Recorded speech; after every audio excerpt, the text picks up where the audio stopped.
we're only just a few days out. What's the feel? I mean, you've been a part of some big fights in your career, but is this feeling like kind of like a special moment or a big fight to you at all? Oh, this feels like the biggest fight of my career, and it's just the excitement around it is just it's been building, ever since I was first approached about this fight. I was approached about it, and initially what attracted me to it was, the main event, the McGregor-Poirier fight, being the co-main event to that, being a pay-per-view, and the opportunity that something did happen. Touch wood, I don't wish anything upon either of those two, but something did happen. You had the opportunity to slide your way into the main event spot, which is what initially got me to the fight. But then once the opponent, Michael Chandler, I started looking at his career, what he's accomplished, what he's achieved, his skill set. I got just excited as the other fans to see what he's all about. I definitely feel like the hype and excitement around him is warranted.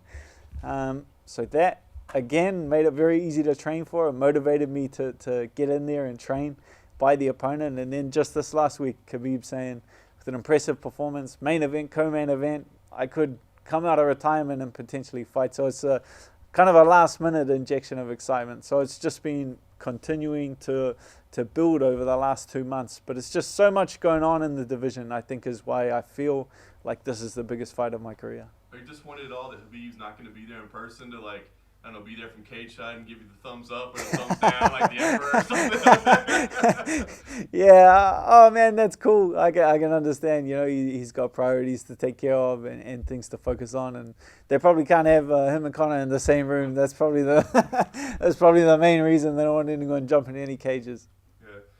Michael Chandler, when you got matched up to him, you said you're impressed with him now. How much had you watched of him at all? Had you seen any of his fights? I mean, I'm sure you knew the name, but had you really watched him compete? Yeah, when he was coming over here and he was weighing in, I was taking jabs at him, calling him, taking some jabs at him, calling him a fitness model and all that sort of jazz. I'd never watched a Michael Chandler fight. I was definitely knew who he was and what he'd achieved inside of Bellator. I knew he was a champ, but never studied. I'd seen highlight reels of, the Eddie Alvarez war, but not really studied him or watched any fights. And once I did, as I say, I learned where that respect came from and that hype and that excitement around him is. It's definitely warranted. I believe like his third fight of his career was in Bellator, and he's been fighting in there ever since. So that's a high level. He's been fighting world-class lightweights for a lot longer than a lot of other people in this sport. Yeah, we're all looking from the outside, looking in. We're looking for edges, that sort of thing, and his flight getting in late, right? I think he's just getting out of quarantine. I mean, do you pay attention to stuff like that? I mean, I know that can't be a part of your strategy, but you start going, well, this is a good thing for me. He's probably going to be jet lagged. He's probably going to be a little tired. Oh, it's a bit irritating. I don't think it's any kind of advantage. I think sitting in a hotel room over there or sitting in a hotel room over here, it's kind of part and parcel with this environment that we're competing under. Yeah. Last thing for me, you had a Fight of the Year candidate with no fans. I wonder what the psychology is like. Is there anything different? Because, I mean, you've been a part of some great fights throughout your career, but is there a different mentality you got to have coming into this moment, knowing it could be another one of those kind of fights, but you don't have that kind of crowd to give you that adrenaline rush?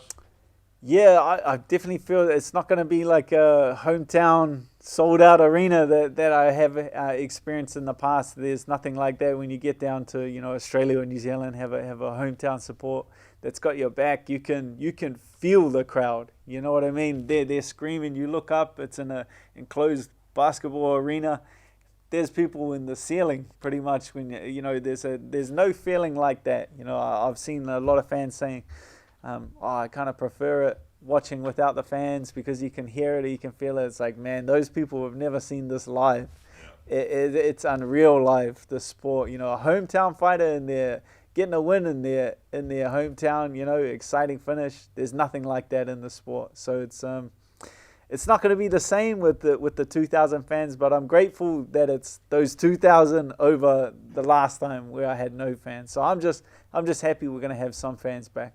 Going off of that, do you think having that fight with Dustin with no fans give you any sort of advantage at all? It's like you know what to expect in later rounds after you've been going to war and not having the adrenaline come from outside the cage, but you need to produce it yourself. Yeah, it's kind of just you do draw that energy from the fans. You do draw that excitement when they start yelling things out. You do hear it within the fight and are motivated. I feel like it's a slight advantage, but he has already come out here and seen it with his own eyes. Like, he was here last time for the Fight Island experience, weighing in, sitting cage side. I feel like he knows what to expect. I think his last fight against Ben Henderson was with no crowd in the Bellator cage. So he's been through and he's experienced that before. So I'm not expecting. And even when I look at an opponent, I never focus in on weaknesses. I never look, oh man, he might be this, he might be that. I'm looking for weaknesses. I'm looking for strengths, because I know that you're going to repeat your strengths. Your weaknesses, I expect you to fix as I fix my own weaknesses. But your strengths, you're always going to fall back on what your strengths are, and your strengths can become your weakness. You mentioned you feel like this is the biggest fight of your career. Just as we're coming towards the fight, have you felt personally more attention on you this time compared to any other fight, just from being on part of this big card? It always builds. Every single fight, it gets more and more attention, and it constantly builds. There are a lot of eyes on this fight, and I'm getting asked a lot of questions, which is great. I love talking to you guys. But yeah, I think it's the main event. You know, there's something else here. There's something in the water with Conor McGregor on the card. You know, it's pretty crazy the amount of attention that he draws to something. If Khabib does leave and there's a vacant title and you have that impressive performance, would you rather fight Conor or get a chance to rematch with Dustin? I haven't put too much thought into that. Regardless, you know, Khabib, if he does stay or go, Dustin or Conor, my eyes are kind of focused. Well, my ultimate goal is to be the champion of the world. So I see, not looking past anyone, but I see through all the personas, all of that stuff, all the huge names, all the characters. I see the world title, and so it's whoever stands between me and that world title is who I want to compete against. And I want to, at the end of the day, I want to compete against the best. So whoever wins in that main event is who I want to compete against, because they've proven themselves as the best. Who is winning in the main event?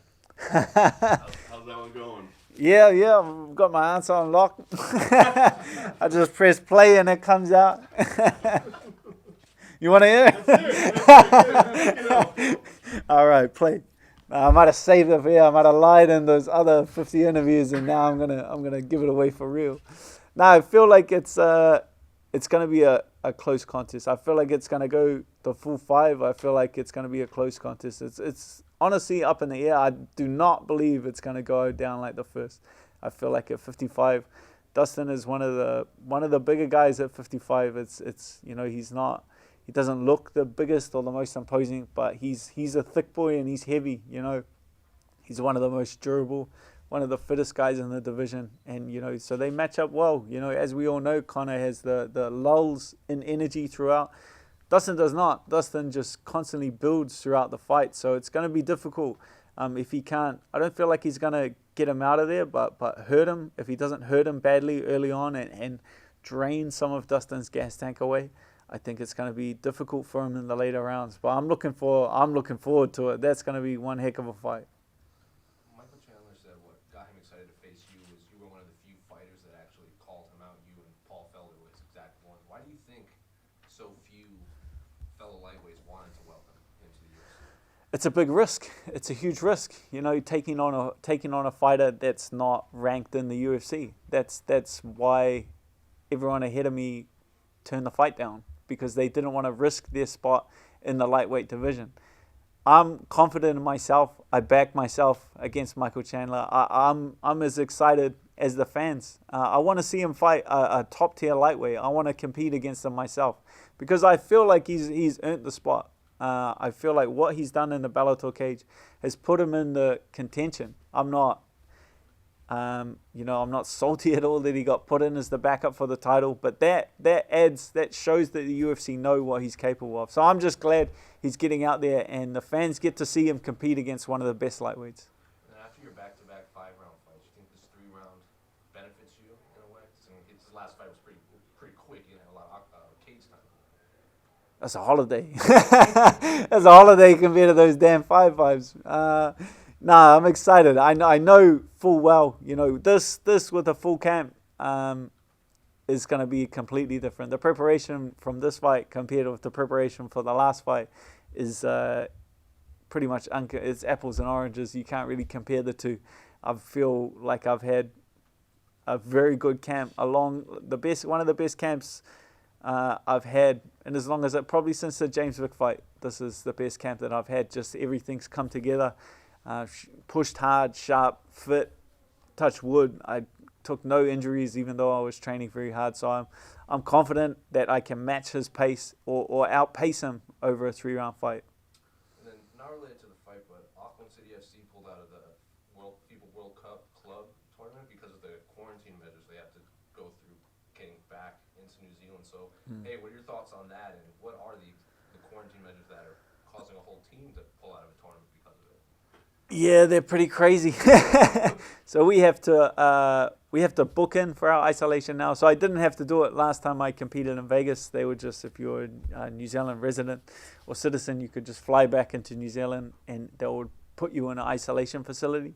Now you have to book a ticket for your isolation facilities.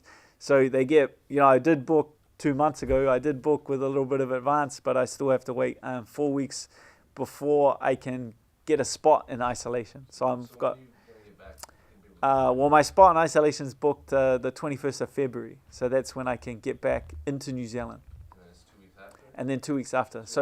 So my trip all up is almost 2 months. You gonna stay here the whole time? That month after?